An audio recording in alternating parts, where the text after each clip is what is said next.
Good afternoon, folks. It's Daryl Black from Seminary Ridge Museum here with you.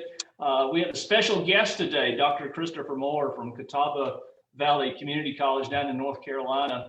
And he's an instructor of religion and history. And this is an exciting moment for me because we get to talk to somebody who's written my favorite book of the last year in the field of Civil War history, titled Apostle of the Lost Cause, J. William Jones, Baptist and the Development of the Lost Cause. It's a fantastic book. It's the University of Tennessee Press, I believe, 2019 publication date. It's based on an excellent dissertation that Dr. Moore wrote at Baylor University, and is just a fantastic book for a lot of reasons, and we'll delve into some of those in the next couple of minutes. So anyway, that's my short introduction, Dr. Moore, and I think that probably the best thing to do is to kind of jump in here. As I said, this is my favorite book of the last year in Civil War studies, and the reason is really because of the subtlety of the interpretation that you bring to your analysis. You waded into a very complicated field, one full of landmines, one full of really, and has contemporary import when thinking about the ways that people have remembered the Civil War. So that's really what I love about what you're doing, is because you're taking some really subtle interpretations and moving them to the mainstream and really making a major correction, I think, to some of the conclusions that had been made in the last 25 years or so in the field of lost cause studies. So with that, I want to turn it over to you. And the first question that I have is how did the project develop? What was the origin point of this? What attracted you to Jones? And so take it from there, Dr. Moore. Sure thing. Well, first of all, Dr. Black, I appreciate the invitation to be here. I appreciate the kind words as well. And another opportunity to discuss the lost cause. This has been a passion of mine for years. Actually, I think, as is the case with a lot of historians, the motivations are both personal and academic. Personally, I can't remember a time when I wasn't interested and fascinated with the American Civil War. But I grew up in Eastern North Carolina in a context that was very deeply shaped by the lost cause mythology. I would not have recognized it as such at the time. But it wasn't until I got to college that I began to reflect, I hope more critically, on that upbringing, on those narratives that had been shaping my life. It was Charles Reagan Wilson's Baptized in Blood that really was that crucial pivot point for me when I began to look back and really spark this insatiable curiosity about the narrative that white Southerners really fabricated during the Reconstruction period. And that just continues to fascinate me. In graduate work, I began to look more at the lost cause mythology from the academic perspective. And really at the same time, always maybe subconsciously, maybe consciously, I don't know, knowing that were those demons from my past that I was still wrestling with. And so that's how the project began.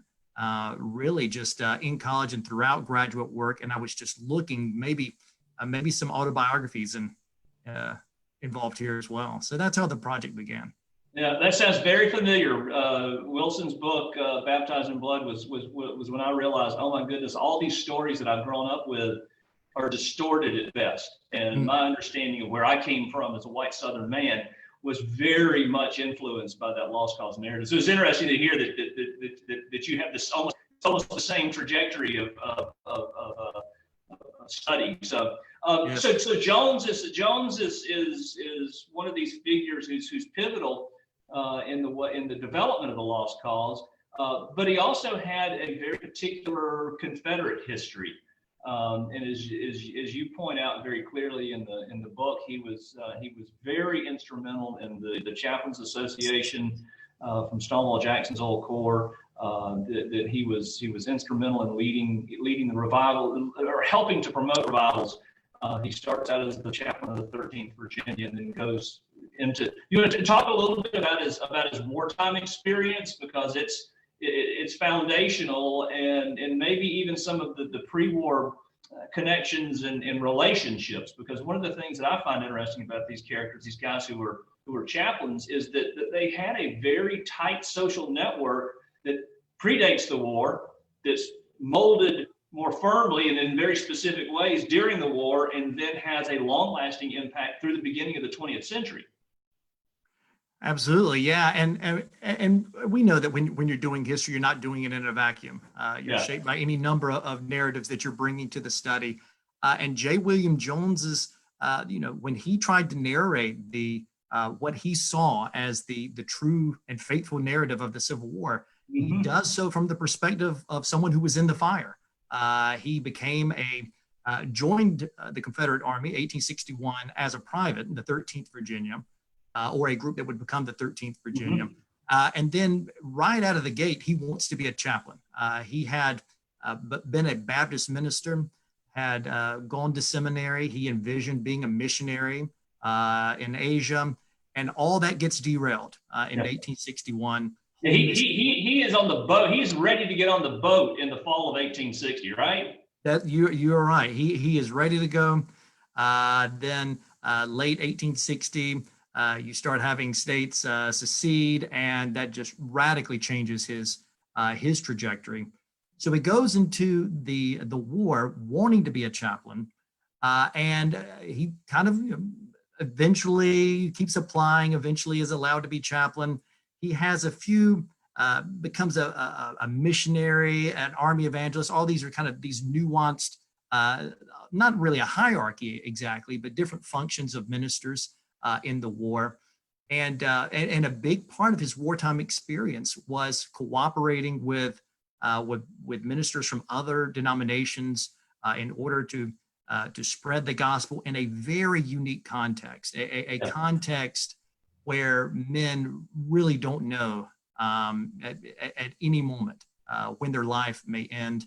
And today we look at these as these turn and burn, fire and brimstone sermons.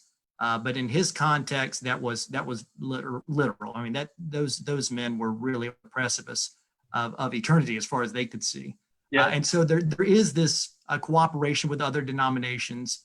And but one thing I wanted to kind of push back on in the book was to say that Jones and ministers like him came into the Army with these fierce loyalty to their denominations, and that even though they were willing to cooperate for any number of reasons, they maintained that denominational identity during the war and afterwards.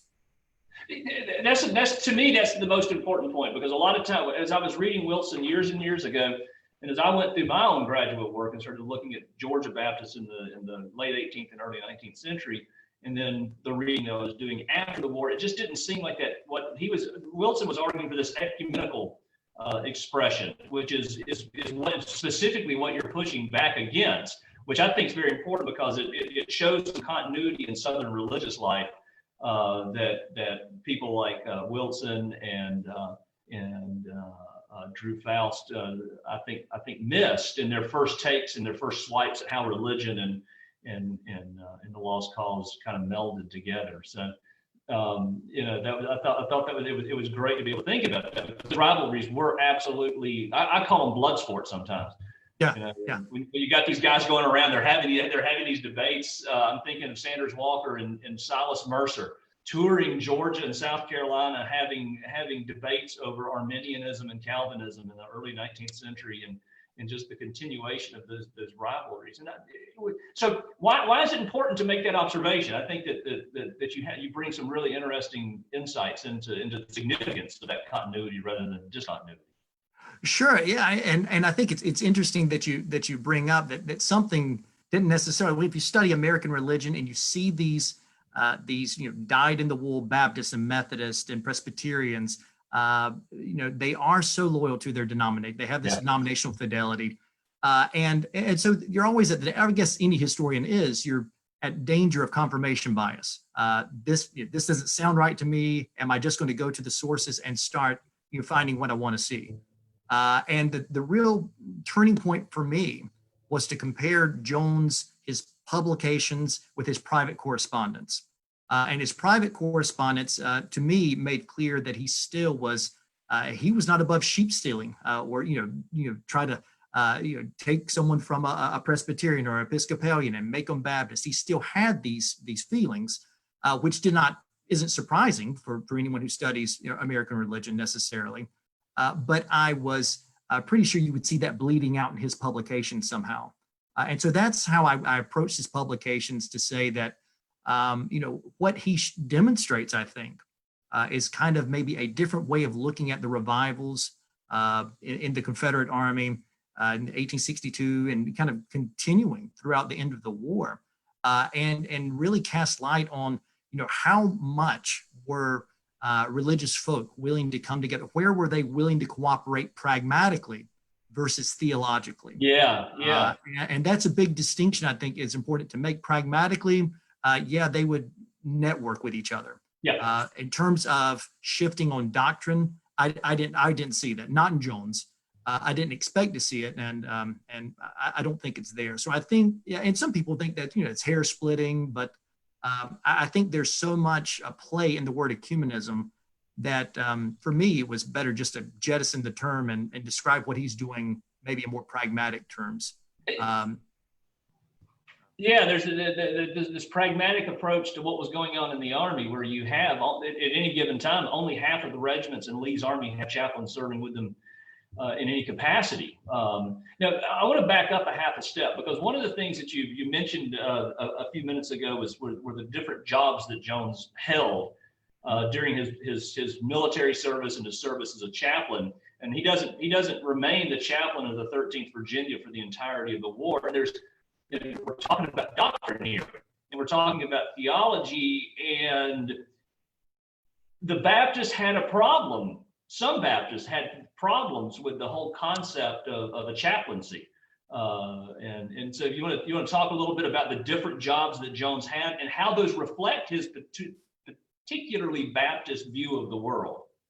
Sure, and that's a great point to bring up here, because you did have certain Baptists, or there's a variety of Baptists. They're like a box of chocolates. You never know, which Baptist you're going to get. But there were Baptists who would write into Baptist newspapers, who just had this inherent suspicion about state-sponsored chaplains. Now, some Baptists didn't, but some did, and they appealed to a Baptist theological tradition of a strict separation of church and state.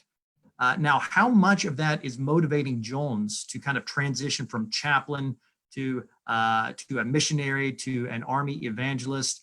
I can't speak to that necessarily, but I will say that another suspicion that Baptists had, besides just the church-state issue, was the idea that this pragmatism would bleed into theology, that it would come to a point where you would be willing, where they would envision these scenarios where a Baptist minister would accept someone into the Christian fold who wanted to be baptized not by immersion, by some other mode.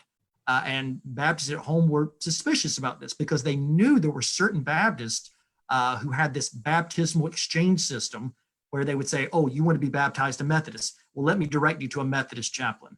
And then they would have this kind of back and forth. And for me, that kind of, maybe it's counterintuitive, but for me, that didn't represent, it does represent ecumenism in some sense, I guess, but it was an honoring of denominational fidelity, to say that we can't just baptize anyway. The Baptists do it this way. The Presbyterians do it this way. So what looks like ecumenism on the surface is actually, I think, an honoring of denominational loyalty. Yeah, and it allows the other denominations to practice within their boundaries as well. Jones was really the first thing that sprang to mind as I was listening to you was the whole debate in the 19th century. It's not just Calvinism and Arminianism; it's also pedobaptism and adult immersion baptism that was at play, and even after the war. You continue to see in the Baptist press this pushing for the one true form of baptism, and Jones was very proud of baptized and full immersion baptisms that he performed during his Army service. You want to talk about some of those? There's some pretty dramatic scenes that you paint in the book about Jones really going out of his way to make sure that these guys get the right form of baptism. Right, and you mentioned some authors earlier who had talked about that ecumenical spirit, even going to the extent of Baptists not requiring immersion for baptism. And where I can't say that those cases weren't happening, it wasn't happening with Jones.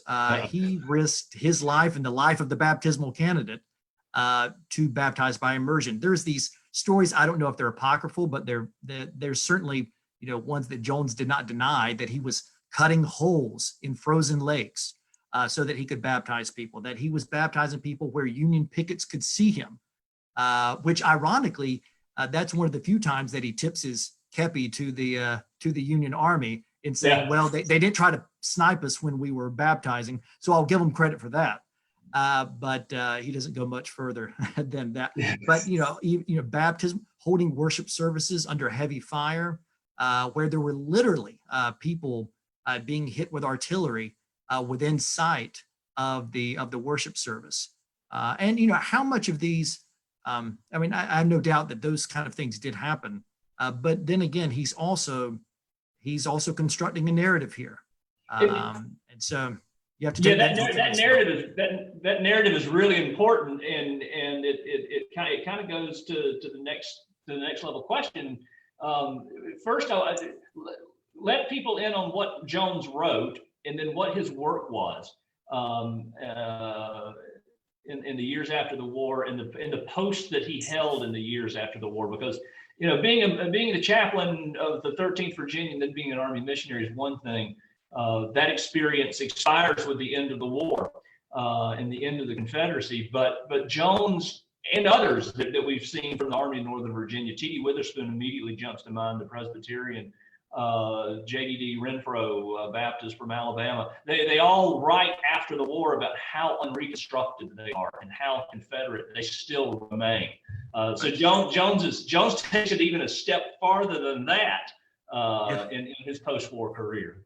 Yeah, he absolutely does. And what's important to know about him is that he remains a Baptist minister his entire life. He never stops ministering either in Baptist churches or for the whole mission board or as agents of the seminary of Southern Seminary.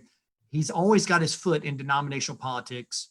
At the same time, he sees it, and I would argue that it's almost like a divine commission. I don't throw around the term apostle just to be in vogue. I mean, I think he really can serve an apostolic function for white Southerners.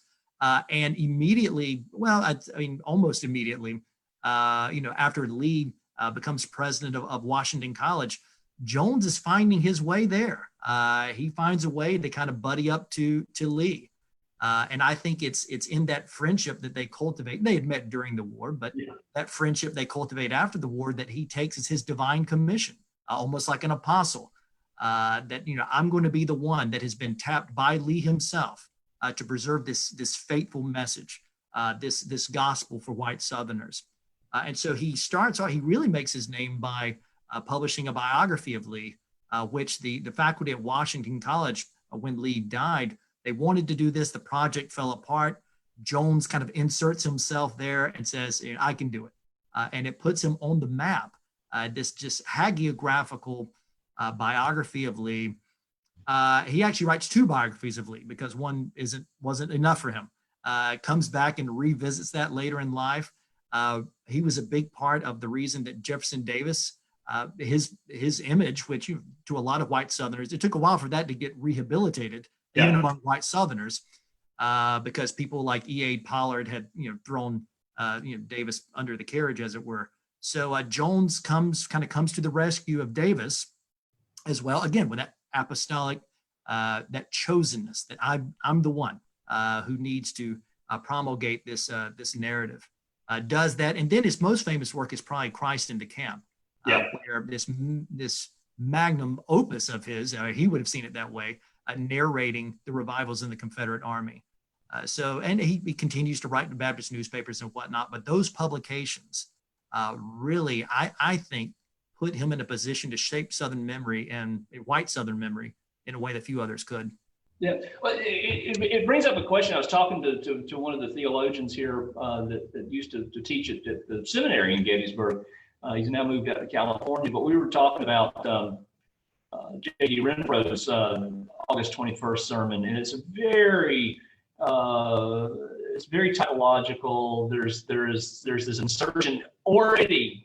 This insertion of Lee and Davis into Old Testament is substitutes for Old Testament patriarchs and prophets. Do you see any of that with Jones? Do you see him sort of trying to read white Southerners into a biblical narrative? It's not strictly a typological argument, but it's close enough that some of my seminary friends say, yeah, you can use that term to describe that. Just be a little careful with it. So I think I've been careful with it. Do you see some of that work in Jones? Yes, and I say that as someone who did go to seminary, and so I always have that in the back of my mind. Am I using this term the way I'm supposed to? Yeah. Yeah, I mean, he's absolutely doing that. I mean, he sees whether he's going to say it explicitly or not. And then, a lot of white Southerners did say it explicitly. Yeah. That they were, God's favored people. That the North was a chastening rod of God, but not central in the divine drama. Right. And much of the lost cause, depending on how much you want to say that religion influenced it, I'm a Wilsonian in the sense that I would say that it influenced it greatly. I would say that much of the lost cause, at least from ministers, is kind of emerging from that idea. How do we explain defeat to ourselves? Yeah. How can we remain God's chosen people and have suffered this cataclysmic defeat? And I think Old Testament Hebrew scholars would agree with me here that much of the Hebrew scriptures is coming from that same mentality of we're chosen, but we're defeated. Yeah. What story do we tell ourselves about our role in the divine drama? Yeah, and it's a question that we frequently get in programs here about what happened after the war and how did they? They're arguing during the war that they're God chosen people, that these reverses are only temporary, and you see these kinds of sermons to the end of the war, and it's being able to explain, well, built in within this narrative is a theological structure that helps these white Southerners make sense out of defeat and what they've just gone through, and they see it as a positive thing and a growth opportunity, right? To become better Christians and to become more pure. Absolutely. Yeah, and I tell with students, I kind of use this silly analogy of if my 8-year-old daughter wrote on the wall with crayons, I'm not going to tell her to leave the house, get out of here. Don't ever come back. No, I would make her clean the wall because I'm concerned with her growing to the type of person who doesn't write on the wall anymore. Yeah. And I said, that's the difference between condemnation and chastisement. Southerners didn't think that they had been condemned. They thought they were being chastised. Yeah. That God was still shaping them, molding them, that the North wasn't God's favorite chosen people, that they were just the tool God was using to chastise the chosen people, much in the same way that you could look into the Hebrew scriptures and talk about Assyria or talk about Babylon versus the chosen people. And so, and that's not just reading into things. I mean, sometimes they evoke that image in religious newspapers using scriptures in order to prove that point. So they're very explicit with those parallels. And it wasn't a new thing, right? This is not something that was invented whole cloth after the war is over. This is a part of their narrative. You see those kinds of those themes of chastisement, especially in the middle of 1863 when the wheels are really going off of things. You see that chastisement theme really begin to assert itself within preaching. It's not the dominant, I don't think, but it's certainly a major theme within it. But it's something that you would have seen being preached from pulpits in the antebellum South. So these and then again after the war is over. So these are guys who are who are in the army who are hearing these messages. And it sounds, and Jones I think writes about this and says that in a lot of ways it was just the church services were just like at home. That there was no difference. That this religious space that we created is just like home. which is I think is a fascinating view of how things are happening in the camps, because that divine space is very different than it was at home. Right, absolutely. And then you even have him sometimes when he really wants to hammer on, God's divine presence with the Confederate Army, which I think by extension he's saying he's baptizing the Confederate cause as well. But he's saying that sometimes home churches could take their cue from Confederate revivals, and he's going to argue that after the war, some of that fraternity kind of blends in with the post-war church as well. So he's writing this by the well after the war. So by that point, he's had some time to chew on it and to say, well, here's what I wish religion looked like right now. In my context. And so he looks back at the war and kind of continues to develop this mythology about what religion looked like during the war. Yeah, the strength of that argument, the strength of his view is important. I think in not just in Christ in the Church or Christ in the Camp, but also in his essays and sermons. He's out raising money for Southern Baptist Theological Seminary. He's out raising money for associations. He runs afoul of some of these folks because he's being too Confederate about the way that he's pitching the Confederacy at the same time, and he kind of blurs those lines. And I think that's very purposeful. And I think he is blending those, in which it's almost comical when he defends himself against doing that. When he would say, no, I don't do that. I preach Jesus. I don't preach Robert E. Lee. But to me, it could not be more clear that he has blended those two elements together. I mean, even when he's working for a Baptist missionary paper, he prints a giant picture of Jefferson Davis, who was not even Baptist. He thinks that, well, obviously, right, or Jackson. This kind of Confederate trinity that he has, none of them were Baptist like he was. And so he had this goal of kind of describing them in a way that transcended denominational boundaries. But I don't think we should mistake that for saying that he just really shrugged his shoulder at denominationalism, saying that, the war is over, so's denominational, factions and, sectarianism. I think all that is still there. Yeah, there's a move in the 19th century, just to make this clear, that there are movements in the North and the South to try to lower these distinctions of denomination, and it's the union movement and trying to bring all of the Protestant denominations together under one large evangelical umbrella, and get rid of those distinctions and focus on the things that they have in common. But those are very deep cultural roots, and it's kind of hard to pull that up and say, well, the way that you and your father and your grandfather and your grandmother and great grandmother have been thinking about all of this is wrong. There isn't really a distinction between the ways that people get baptized. Well, I grew up thinking that it was X, and so these distinctions are deep cultural markers for people. And for the Baptists in the South, it's 4 generations by the time the war starts. The 4 generations where Baptists are in many places the dominant denomination. So the whole argument that they're breaking up this, there's cooperation. I think you really make the distinction between cooperation and ethnicism very clearly and very powerfully, because it's if people want to call it hair splitting, that's fine, but it's definitely a hair that needs to be split. Well, thank you. The two concepts mean something completely different. Right.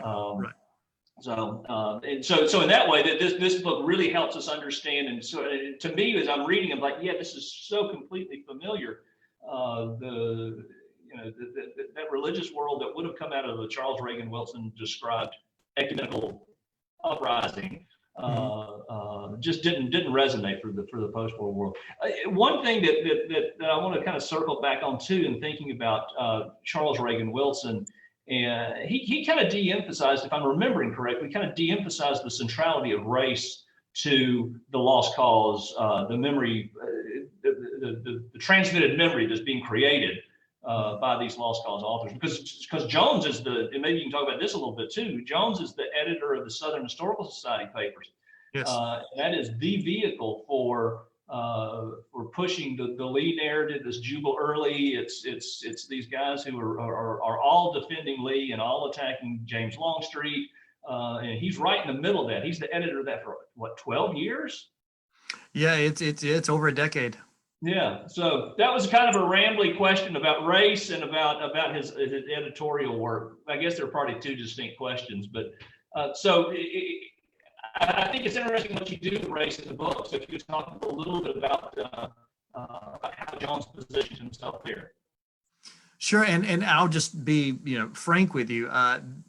It was frustrating reading him and trying to nail him down on race. Mm-hmm. Because it seemed like he and his ilk would go out of their way not to talk about race. Right. And if you put me to it in terms of how central is race in the lost cause mythology, I would say it's the linchpin. That white supremacy is the linchpin of the lost cause mythology.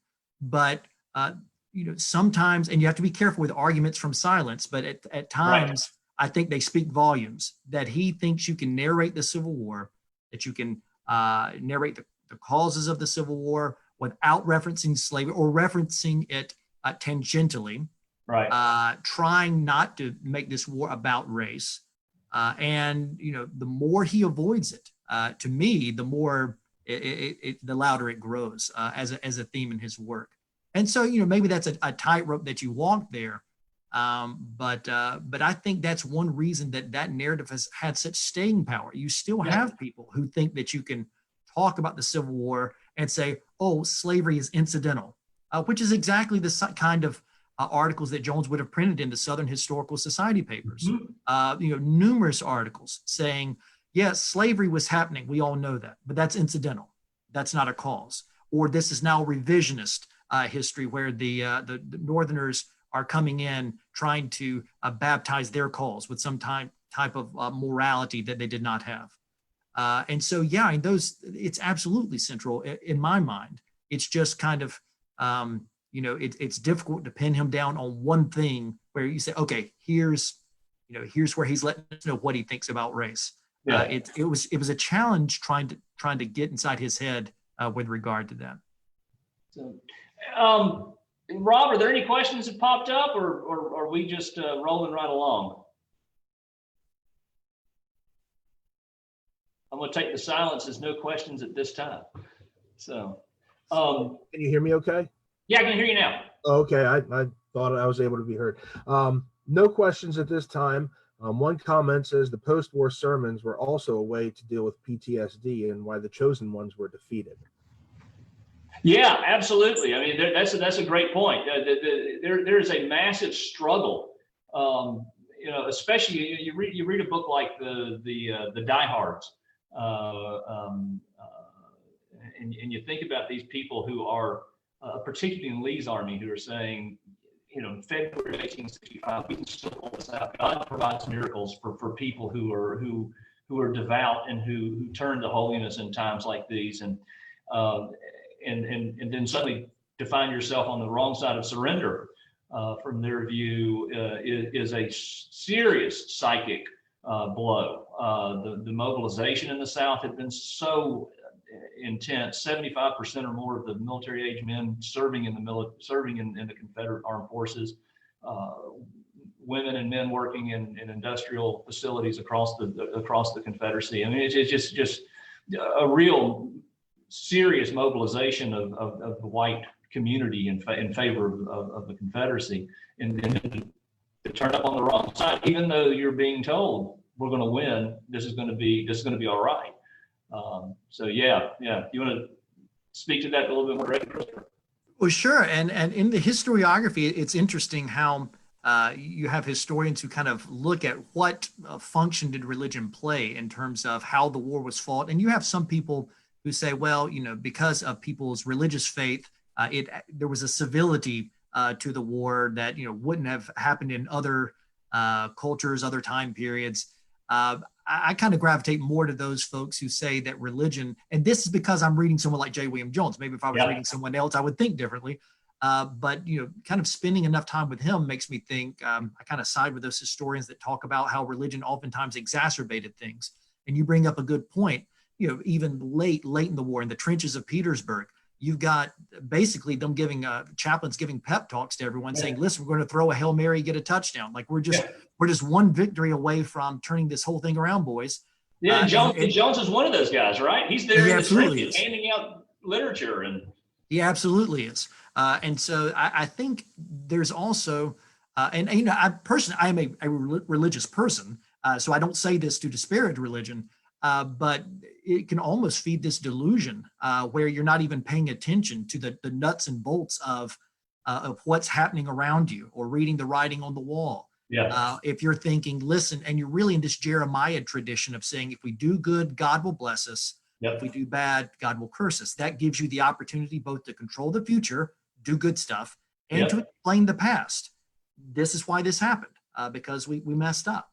And so you even see this after the war. I mean, you do have people looking for scapegoats.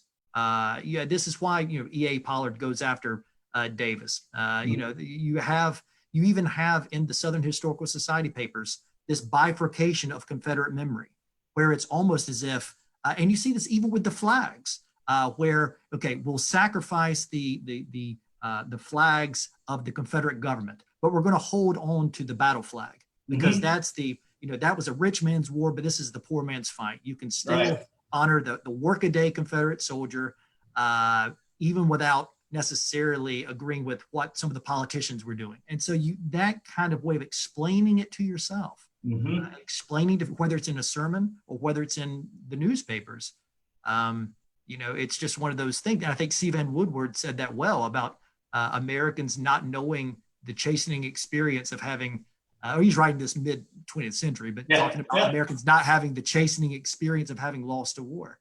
And that's what these individuals are grappling with. Yeah.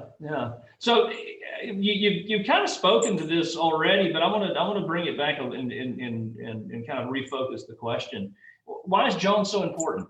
Your assessment as a historian as to the significance. Most people haven't heard of J. William Jones, but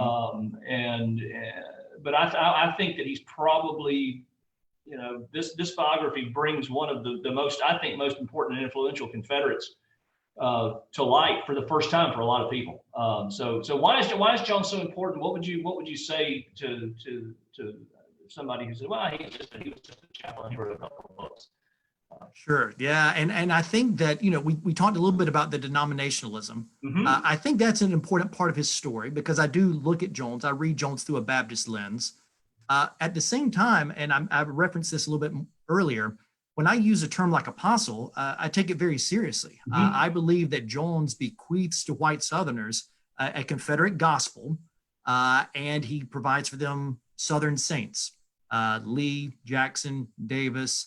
And again, I take that very seriously because I think that what he does is provides embodiment, incarnation, because I think you have a white Southern soul without a Confederate body. And this disembodiment after the Civil War, I think Jones says, okay, here's where we have that incarnation in these leaders like Lee, Jackson, and Davis. Here's where we have embodiment. And I think that extends even to discussions we have today about Confederate monuments. For me, there's all sorts of angles to kind of take that discussion. But for me, taking my cue from Jones, what better representation of there being a tangible white Southernness for a disembodied South than a monument.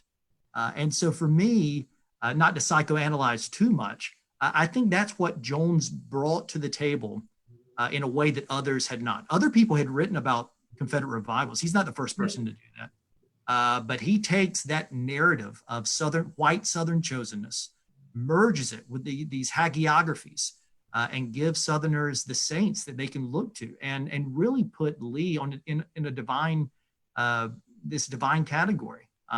It's really not exaggeration to say that he's really put Lee almost in an otherworldly superhuman status. Yeah, and it's interesting the way that he has to play Jackson against Lee at times, right? And thinking about this, because there's a time that Jackson probably has the stronger reputation than Lee, and certainly Jackson, not to say this the wrong way, but Jackson dies at the right time. He died of his military career, and Lee surrendered. And so there are a lot of Southerners through the war and beyond who put Jackson above Lee. So I thought that was really interesting the way that Jones kind of negotiates this really tricky territory in dealing with Jackson and Lee, because you're right, it's Jackson, Lee, and Davis. It's Stone Mountain. Right. It's the carving on Stone Mountain. So yeah, you want to tell us a little bit about that rivalry between Jackson and Lee and how Jones negotiates that? Sure. Yeah, and you're exactly right. He's in tricky territory here because Jackson has a narrative that began. His mythologizing started before the war had even ended. Yeah. And people were drawing these connections about him dying in his prime, or calling him the undefeated Jackson. Not even killed by the Union. He was killed by his own men. So then you've got the martyr, the Christ imagery, and all this going along with Jackson. And so Jones, he does want to be careful there because he never wants to subordinate Lee to Jackson. I think he downplays the rivalry to says, no, there was harmony here.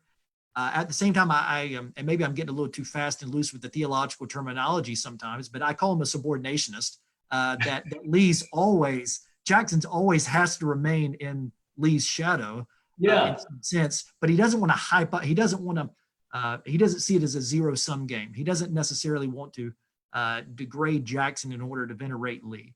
And so he tries to keep them both there.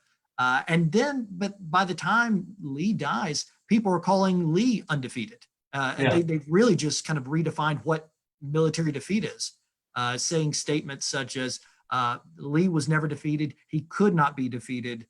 The fact that you run out of resources doesn't mean you're defeated. You just quit. Yeah. And it's just really a different vocabulary for explaining defeat. Sometimes religious, sometimes not. Yeah, Jones I think is occupying some interesting physical ground when thinking about this Lee Jackson thing. He's in Lexington.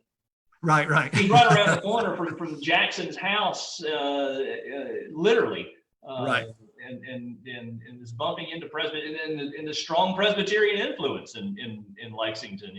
Absolutely. You see that being played out very, very, very tangibly in what's happening there. So.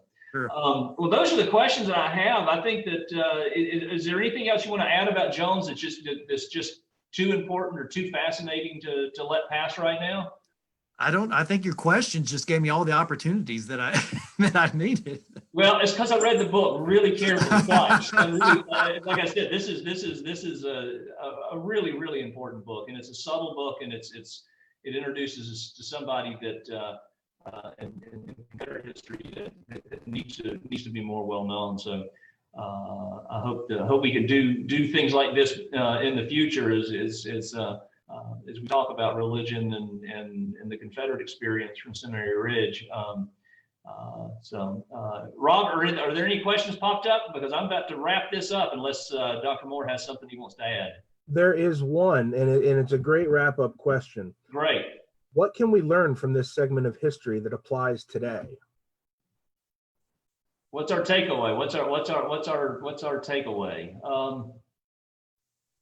Your show, Chris.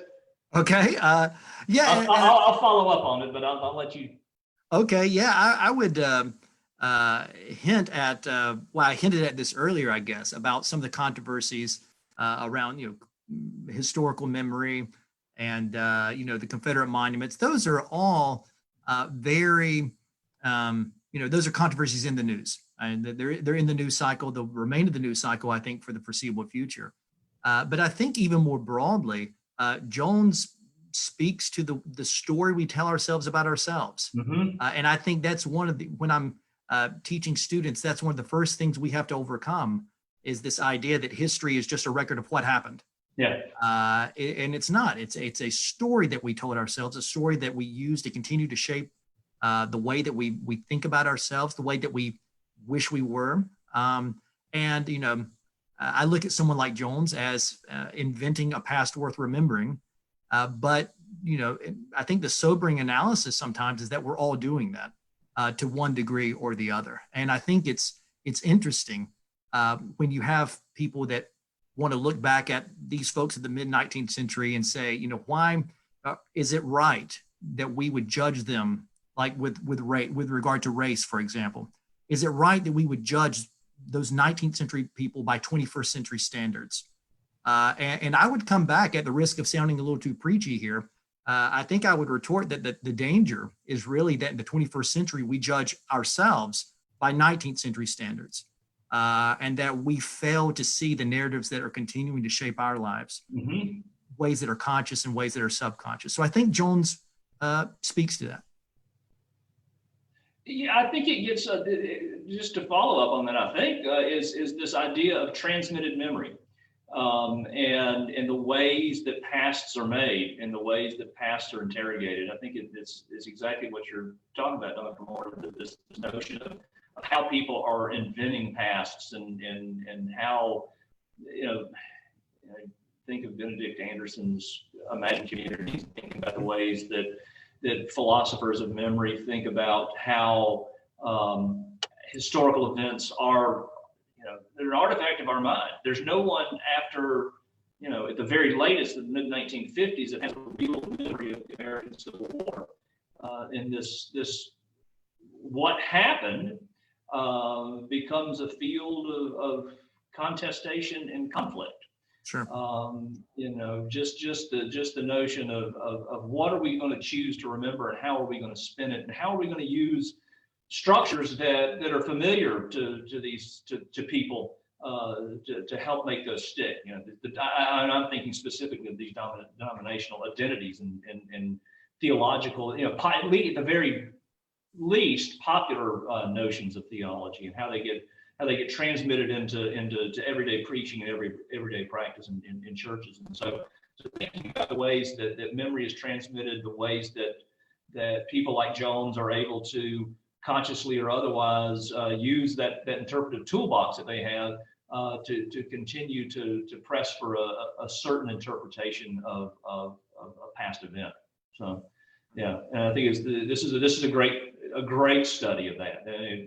You know, if you're not a Civil War person, or if you lean more towards thinking about history and memory, the book is a great read because it's an object lesson in how historical narratives are put together and the ways that those serve to continue to have influence. You know, I'm 53 and grew up in the same kind of context that Dr. Moore was talking about early on, the veneration of the Confederacy, this whole hagiography of Lee, Jackson, and Davis. You know, none of this was alien territory for me when I started doing my work. In fact, it was an interrogation of that. What in the world was this? Because this doesn't quite make sense.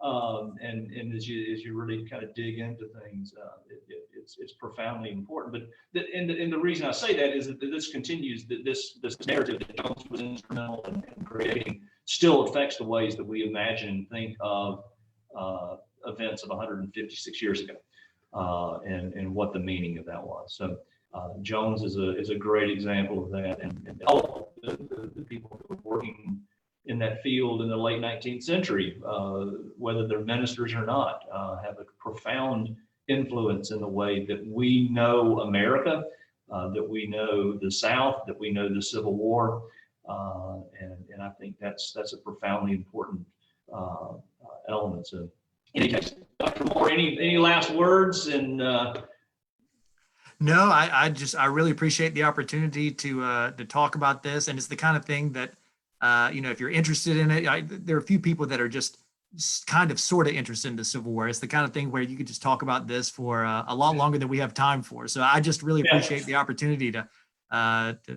talk with you, and I certainly appreciate the interaction with the book. You articulated things better than I did in many of those ideas. So I appreciate the opportunity to talk. Well, thank you. It was a lot of fun. I hope we can do this in in some other form in the near future. So That'd be great. that's what we got today, folks.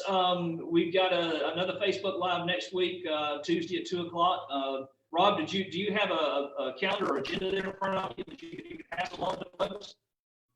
Yeah, we'll have that up there on by tomorrow morning. We'll probably put something up and Look for the announcements. Remember that we are doing special member cocktail hours every couple of 3 weeks. So if you're not a member, consider going over to seminaryridge.org, seminaryridgemuseum.org, and becoming a member. Every third or fourth Friday, Pete, Mealy, and I get on and have a chat with our members, and we also share some other content on the member portal, including a little review of Dr. Moore's book that I wrote back in April. So thank y'all for being with us today. Look forward to seeing you online in the next few weeks, and hope to see you before too awfully long up here at Seminary Ridge. Thank you. Take care.